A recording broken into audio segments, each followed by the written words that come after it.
Welcome back to The Health Hunt, a human, humble, and humorous exploration of how to better understand our health. Today we're kicking off part one of a really interesting conversation with Dr. Jerry Hu, a primary care physician with a background in pharmacy, medicine, and even the military, whose personal health journey led him down the rabbit hole of gut health and the microbiome.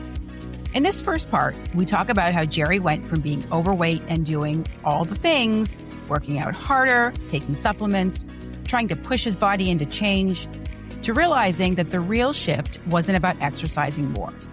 It was about understanding what he was eating and how food actually affects the body. We also get into why gut health may be more foundational than we think, how the microbiome influences cravings, weight, and metabolism, and why so many people believe they're eating healthy when they actually aren't. This conversation really challenges some of the common assumptions, including the idea that working out alone leads to weight loss, that, quote, healthy foods are always helping, and that calories are just calories. Now, before I turn this over to Dan to introduce Dr. Hu, just one quick thing. The Health Hunt podcast is for informational entertainment purposes only. We're not medical professionals, and nothing shared should be considered medical advice. Always consult your healthcare provider before making changes to your health. Let's get into it.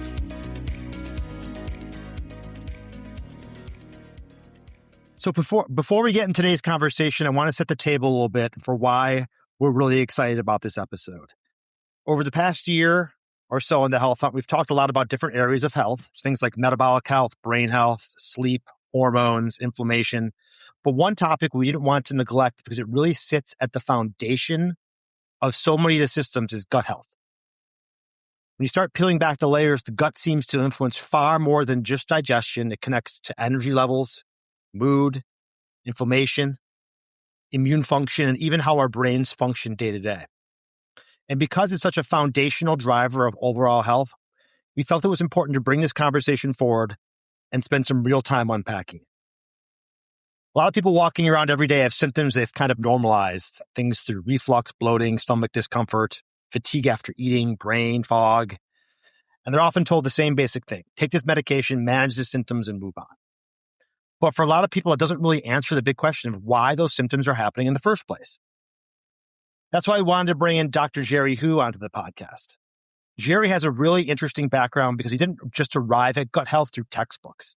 His path into medicine was shaped by a combination of personal experience, professional exploration, and a lot of curiosity about how the body works when you zoom out and look at the bigger system. In my one-on-one conversations with Jerry leading up to this episode, what stood out to me was his passion for helping people understand, like, gut health, isn't about extreme diets or complicated protocols. It's really about understanding how food, lifestyle, stress, and the nervous system all interact with digestion and overall health. So without further ado, Dr. Jerry Hu, welcome to the Health Hunt. Welcome. Daniel, Sandy, thank you for the kind introductions. But just before I start, I just want to say everything that I say here is my own opinion. And then I may be a doctor. I'm not your doctor. I think everyone needs their own primary care physician that they trust, that they can have a conversation with. And everything I'm providing here is purely for information and entertainment purposes. And also education, of course. But my personal journey with gut health really started about, I think right now it's 4 years ago now. About 4 years ago, I was actually overweight, believe it or not. I was actually probably obese at the time, even though I was in the military. I suppose one of the privileges being a military as an officer is most people don't say too much about my weight. But that being said, I was going through a period in my life when I first got married, and I just started noticing that I wasn't feeling right, for lack of a better word. Just something was off. I thought that was just the stress of the job, getting married, and about to have a kid, for the first time, working on building a family, I should say, before my son was born. Just felt like, I'm getting older. Maybe that's just life. Life happens, But still, something was off. Being a physician myself, I just realized that, I shouldn't just shut up about it or put up about it. I should just start looking into it and maybe listen to my own body and make changes accordingly. Jerry, so excited to hear this journey for sure. But before you jump right into that, can you tell us more about your background? You have such a diverse, interesting background. I want people to understand where your perspective is.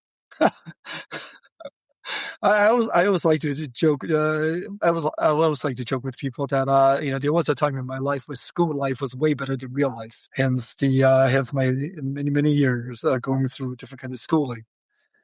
Undergrad, college, pharmacy school, pharmacy residency, medical school, and then medical residencies afterwards. I suppose I just enjoy learning. Oh, and recently, an online MBA degree from Rice University. I suppose I just like to learn and just like to meet people as much as I can and then be challenged. So that's how I describe my background. Of course, at the same time, concurrently, I just finished my 15 years of U.S. Army service. And it was good times, but it's also time to be done and rejoin the real world and play in a bigger sandbox. Got it. Well, thank you for your service. Much appreciated. Well, thank you for paying your taxes. Very true. Very true.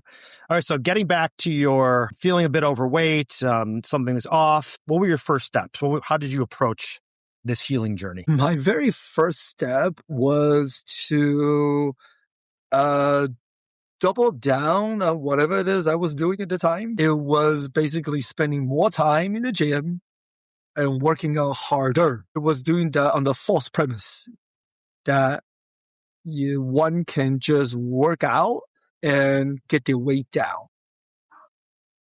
It's really a false premise. Don't get me wrong. Working out, doing physical exercise has myriad of benefits in brain, cardiovascular, kidney, and liver health. That should be the number one reason that people go to the gym, to build muscle for overall metabolic health and also cardiovascular health. If the goal is to really lose weight, you will be very disappointed by your result. It's just not what the body is evolved to do. 0 out of 100 times has working out without a good diet if I've ever lost weight. Yeah, that's pretty much it, right? I mean, that was my first, that was a first step that I was trying to do. And also, in addition to that, I was trying to maybe take more supplements, thinking that everything I was doing in the beginning, trying to change my life, was just what I call the outside-in approach. If I do this workout, if I wear weighted vests and go rucking more and longer rucking, which is, it's a form of exercise where you just carry something heavy on your back and you just go walk. If I incorporate some jogging into my rocking, that will make my weight loss and even better. Or do pull-ups with weighted vests on, all these things to make my exercise harder, to push the weight down. In the beginning, there was some weight loss, don't get me wrong. But eventually the weight creeps back up as a result of our own metabolism, our own the hormonal system that I have inherited from my ancestors over 250,000 years. I'm using the 250,000 years because that's how Homo sapiens have been around. But if you want to trace all the way back, I mean, the Homo species have been around for 2 million years, if not 2.5 million years. So this is unbeknownst to myself. I was just trying to, take this supplement, take that supplement, do this workout from an outside-in approach to trying to push my weight down. And that just really didn't go anywhere. I did that for 6 months. A transient weight drop and then came back up again. If not, actually gained more as a result, probably from muscle gain. But still, it did not achieve how big I was. I was 200 and maybe 250 pounds at a time. I'm 177 now. Hey, for perspective, how tall are you? I'm 5'10". 5'10". Yeah. I think average American male is 5'8", 5'10", I believe. So that's a huge shift. And you're describing something that we've talked about a lot.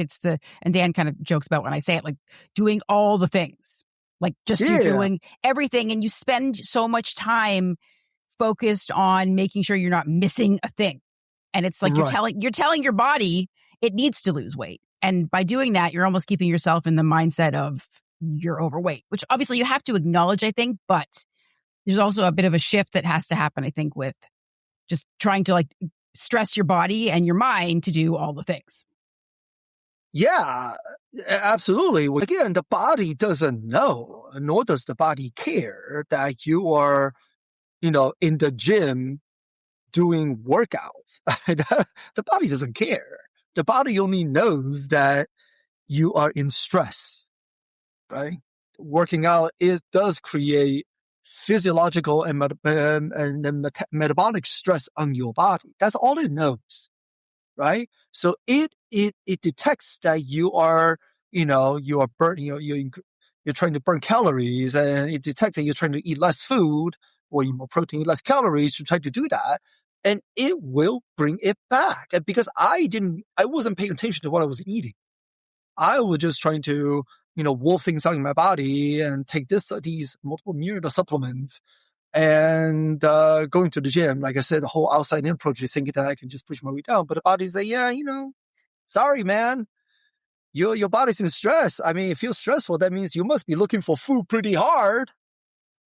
We cannot let Jerry get so stressed all the time, like so stressed out.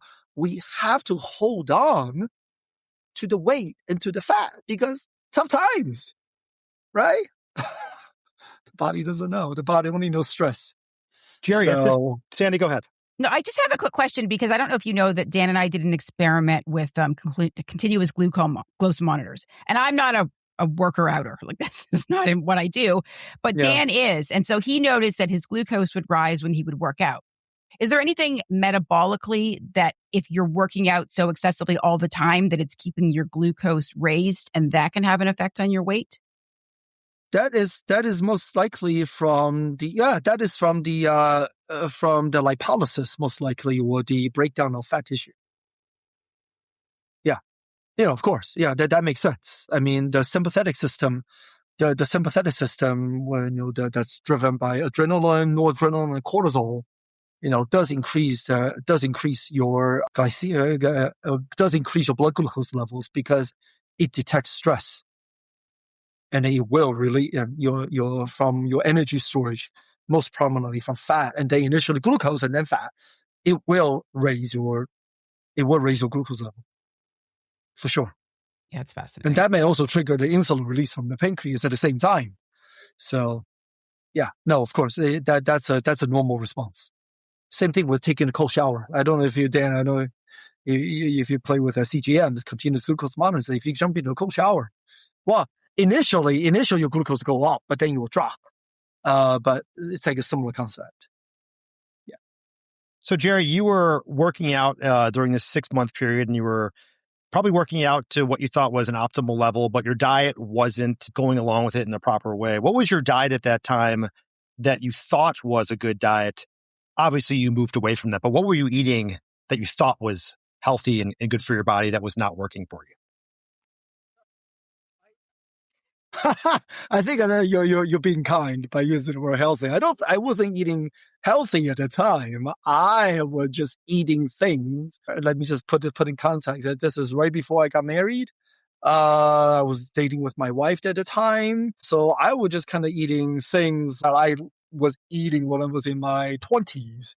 Things like hamburger helpers and chicken helpers and, white rice, given my East Asian ancestry. I figured, hey, if I'm going to work out, I need to eat food. And of course, I was also eating tons of fruits at the time because, the classic thing that everybody's saying, fruits and vegetables are good for you, right? They're good for you. So you should eat lots of things that are good for you. So yeah, I wasn't really, as you can tell by now, there was a lot of processed food at the time and also fruits. On top of it, thinking diet is going to help me, drop the weight down maybe a little bit and help me build muscle. I probably did build some muscle. I wasn't really tracking it, but my weight didn't really go anywhere. Maybe at the lowest it went down to was like 240 at the time. I didn't really achieve the goal that I wanted to, which is get down in between, get down to maybe body mass index slightly below 2 at 25.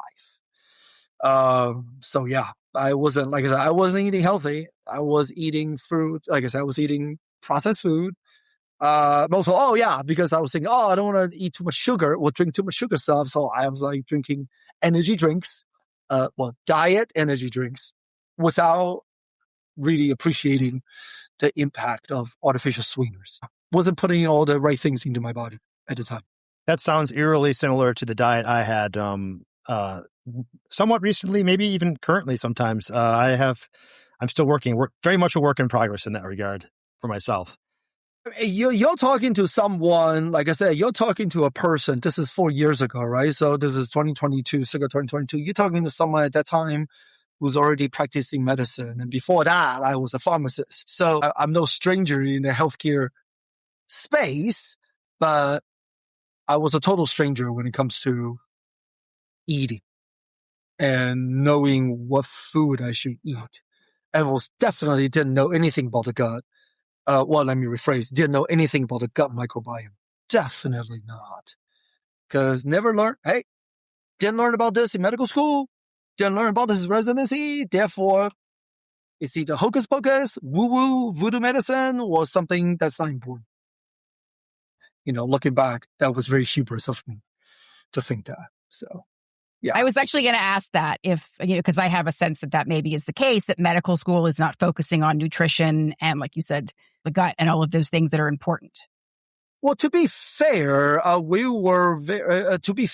medical school education was designed in the sickness care model. So we spend majority of our time learning about diseases. Now, this is to preface, I went to medical school from 2009 to 2013. That's 4 years of my medical school. Then, education curriculum may have changed somewhat since then, but still, the school has to prepare the students in preparation for the United States medical licensure examination, or USMLE. And they test a lot of diseases. And plus, there's still the thinking to this day that talking about food is too controversial. So medical schools don't like to talk about controversial topics.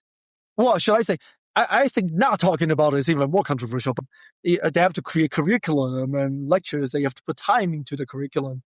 Again, at the end of the day, they have to prep us well for the licensure examination, which is very intense and very hard.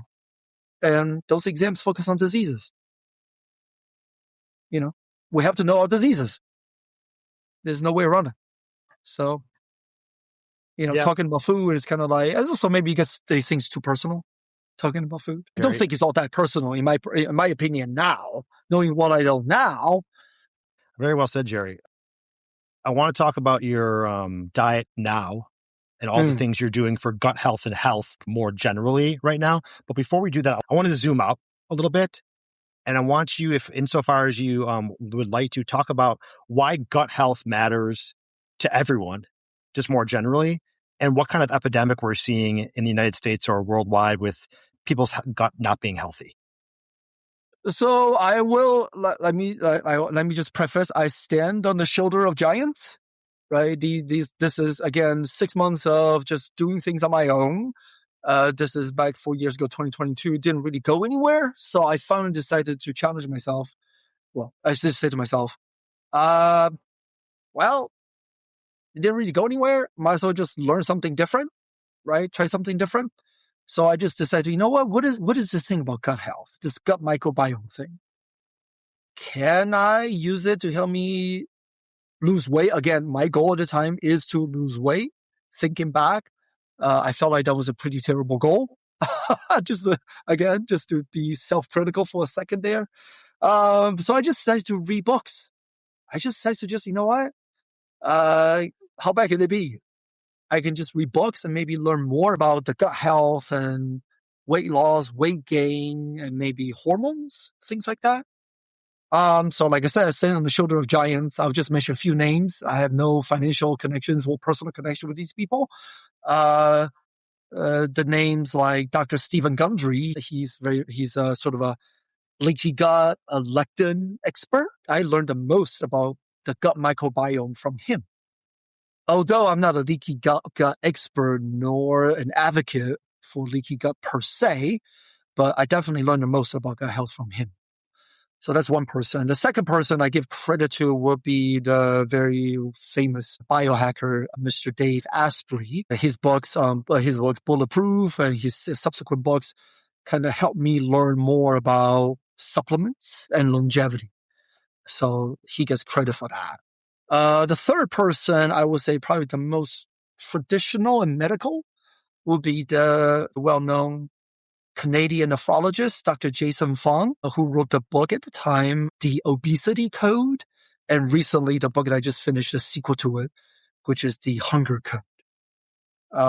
So yeah, that's sort of the transformation, the beginning of the transformation, so to speak.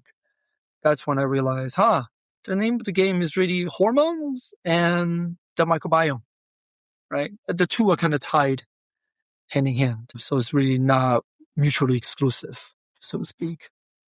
Right. So taking that knowledge that you've acquired and looking at the patients that you're seeing every day and just the United States in general, what's going on with the gut microbiome? How critical is all of this? There are about 100 and 110 trillion bacteria living inside your gut, which is primarily in the large intestine.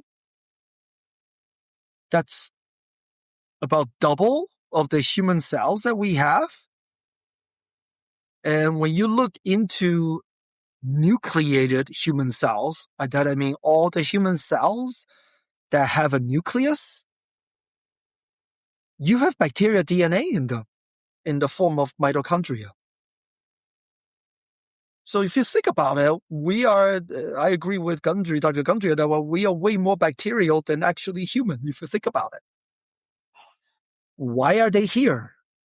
They're just focused on the gut for 1 second. These bacteria, they're here for a reason. There's so many of them, over maybe 10,000 species, maybe, that we know of. They're here for a reason. Then they're just here to hang out. So what are they doing? What are they doing there? It was sort of the first thing that I learned from the books that I read. And I realized, oh, wow. They eat the food that we give them. Shocker, right? Shocking, right? Oh, they actually eat the food that we give them. So what we feed them determines how well our gut functions. Shocker! It's kind of like, looking back now, I just realized how naive or how stupid I was, not knowing that, thinking that a calories is a calorie. Food is just calorie and nothing, it's just energy. No, it's more than just energy. It's information. It's data. It's information that we give to our gut bacteria. And in turn, they eat the food that we give them, known as dietary fiber. Some may call it prebiotics. And they produce signals.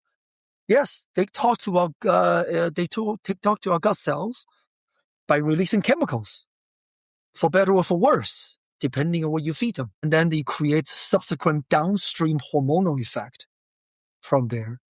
So it was just a shocking revelation. So, oh my God, I should be eating for them. Because by them I mean the gut microbiome, and also if you take into account of the mitochondria. I should be eating for the gut microbiome and the mitochondria simultaneously. So what's good for them is really good for me, if you think about it. I don't know if it's a matter of education or schooling. It's really sad at how most Americans just don't appreciate what the mitochondria are doing for them in the cells. Yeah. The more I learn about health, the more the word mitochondria comes across my desk, and cell health, and so that all makes a ton of sense.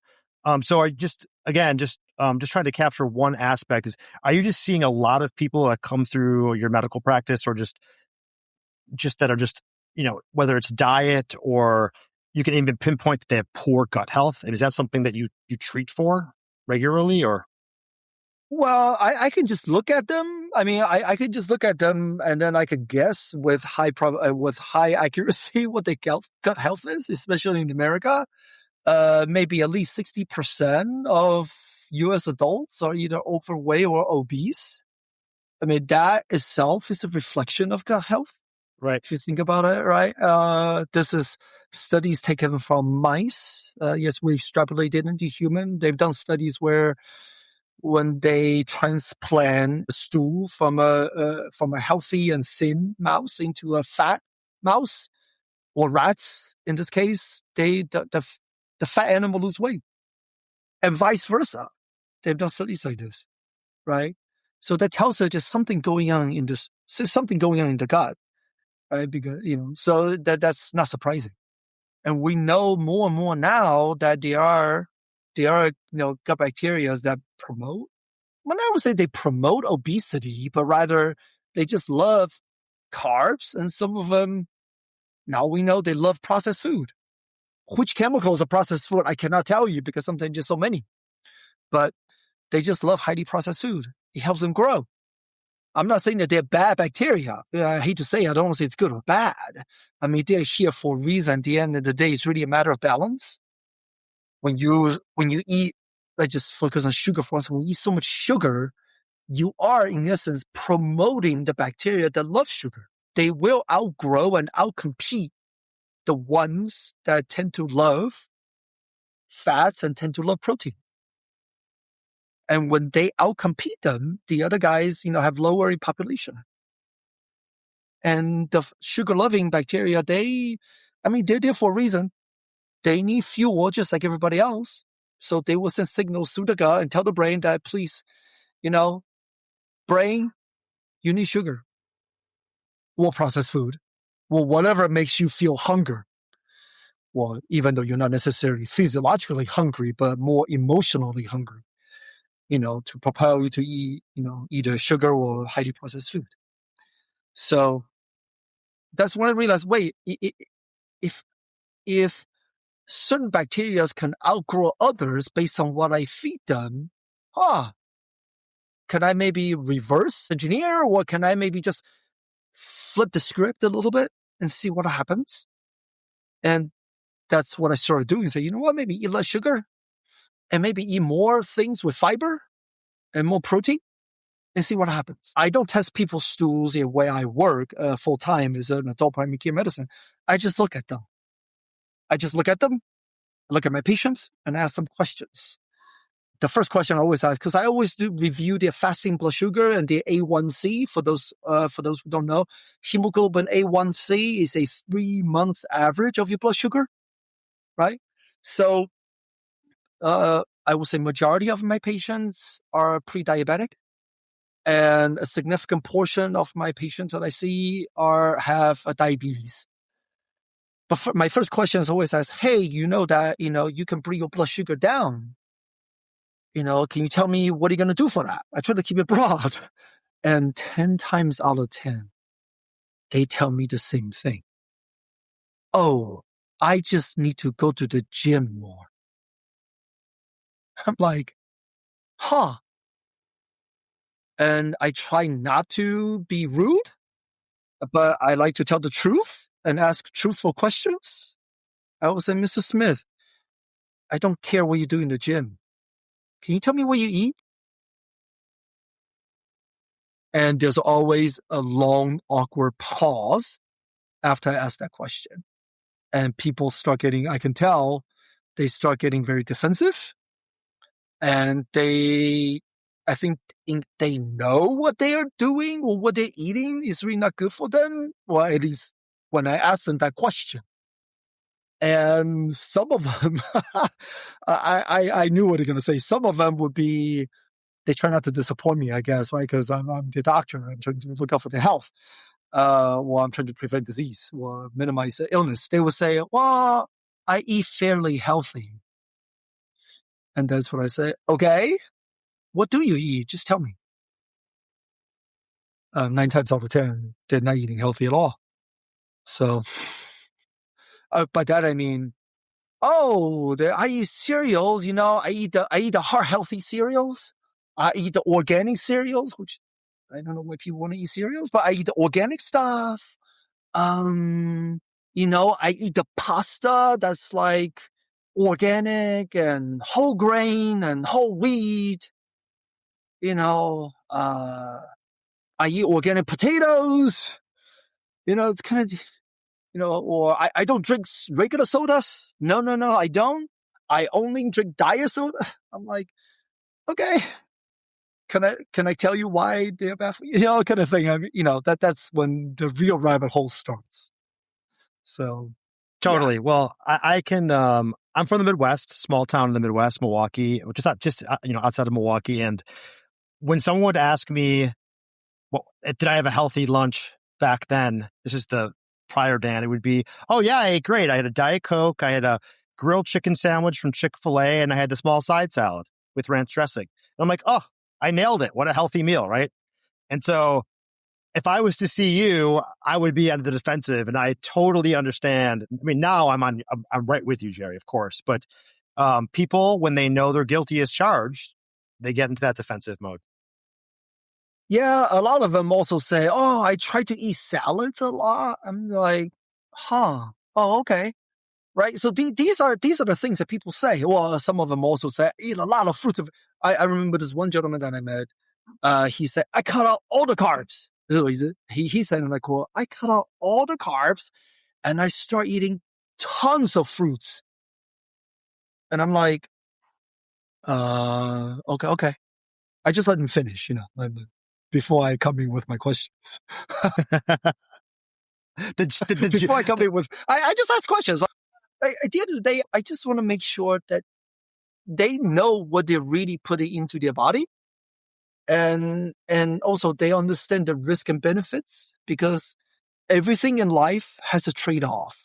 Everything, right? There's nothing that's risk-free. That kind of life doesn't exist. So I'm an American. This is America. This is a free country. People are, they have the freedom to be self-destructive, as long as they're not doing it hurting other people. I hope they're not. But this is America. You are allowed to have the freedom to be self-destructive if you so choose. Some people obviously know, right? If you're going to get a hamburger every day, maybe something in your brain tells you you know. But I think, like you said, this guy saying he doesn't eat carbs and he eats fruit, there's clearly a disconnect between understanding the amount of carbs in fruit. But even just an example, like I'm a vegetarian, and I know people who say they're vegetarians, and the same thing. They think they're eating healthy because there's some sort of positive stigma, I guess, I don't know if you can say that as a word, but that being a vegetarian is healthy. And they don't understand they can't just sit around eating pasta or, all of the vegetarian alternatives, the amount of chemicals that are in them. Like I don't crave meat, so I don't look for weird meat related fake, ribs and things like that. But a lot of people think they're being healthy because they're under this like vegetarian umbrella, but they're eating all sorts of things that are absolutely inherently not healthy based on chemicals, too many ingredients, all kinds of weird things. And so I think there's clearly an education that's missing somewhere. I was a vegan for 3 years. This is back in the mid 2010s. And I enjoyed the 3 years I was a vegan. And at the same time, I also ate a lot of ultra processed vegan foods, including the likes of Impossible Burger. I thought I was eating healthy by eating stuff like that. Looking back, what a stupid thing that I was doing to myself. I guess I bought into don't get me wrong, there was good data. There was really good data suggesting that, plant-based diet, helps. But at the end of the day, we need to kind of differentiate. This is before I really appreciate eating real food. I was just focusing on anything that is labeled as vegan. But that's not the same as eating real food. I think the one big thing that I really take away from the 3 months of intensive reading books in 2022 was, at the end, just eat real food. Please, just eat real food as much as possible and as frequent as possible. And you mentioned the point of education. Yeah, teaching about food in any kind of levels of education, any level of schooling, primary, secondary, or college level, graduate level, it's not easy, because we all have our own beliefs. We all have our own values, and foods tied very closely to beliefs and values, despite the fact that I never encourage anyone to go eat McDonald's. McDonald's itself does hold a special place in my heart because I remember when I was a young boy, 5, 6 years old, my mother would take me and my older sister to go to McDonald's. And we would eat. This is like a once a year kind of special activity. We would go and eat there and have a good time. I really enjoyed it. So to this day, I still have that fond memory, of going to McDonald's and eating there, spending time with my mom. That would never go away. But that was the time, again, I'm talking about 40 years ago, that was the time when we thought of food made by McDonald's and other fast food places, Wendy's and Burger Kings, as just food, right? It wasn't good food, but it was food. But over the course of the last 40 years, I think we have all evolved and come to the realization that, yeah, it's probably not real food. It's probably not made of real food. So Jerry, it's food and food. It's a mixture of food and food-like substances combined. But like I said, right, for me, driving past the big M, the yellow M with a red background still triggers that memory for me. So I need to be mindful of that when I talk to my patients and also talk to my clients. My memory of McDonald's is to have as much McDonald's as possible when the Monopoly game's on. You got to go every time. That was every day. Brilliant. Get a French fry. That was a brilliant strategy on their part. So McDonald's Monopoly, if it's there, I'm there. Whether I get a Diet Coke, I understand it's bad. I'm kidding, but actually, when I was younger, I frequented. But I do have a question for either Sandy or Jerry. Are Impossible Burgers or Beyond Burgers, are they still a thing? Are they in stores? Is that like a thing? I think so. I think I don't know about stores. To my knowledge, they are. They are. So they are delicious. Okay. But the list of chemicals and ingredients are things that you can't even count or pronounce. So I just know they're not healthy, but they are. They are delicious. Yeah, but is it really education? Like I said,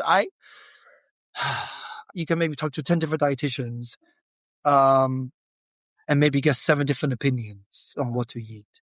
I like to approach food from the point of do your best and try to eat as real as possible and try to eat the food that is as close to as the source as possible. That was part 1 of our conversation with Dr. Jerry Hu. In this episode, we talked about Jerry's personal health journey, why exercise alone often doesn't lead to weight loss, how the gut microbiome may influence cravings and metabolism, and why so many of us think we're eating healthy when we're actually relying on processed foods, artificial sweeteners, and confusing nutritional messaging. We also started to get into Jerry's core philosophy, that food isn't just calories, it's information, and that one of the simplest guiding principles may be focusing on eating real food as close to the source as possible. In part 2 next week, we're going to get much more practical. We'll talk about what this actually looks like in real life, what to buy, what to prioritize, protein, vegetarian challenges, medications, supplements, probiotics, and how to think about all of this without making it overly complicated. So make sure you're following the show so you don't miss part 2. And if you enjoyed this episode, it would mean a lot if you shared it with a friend, left us a rating or review, and followed along wherever you listen to your podcasts. It really helps more people discover the show. You can also reach us at info@thehealthhunt.com with questions, guest suggestions, or topics that you'd like to explore.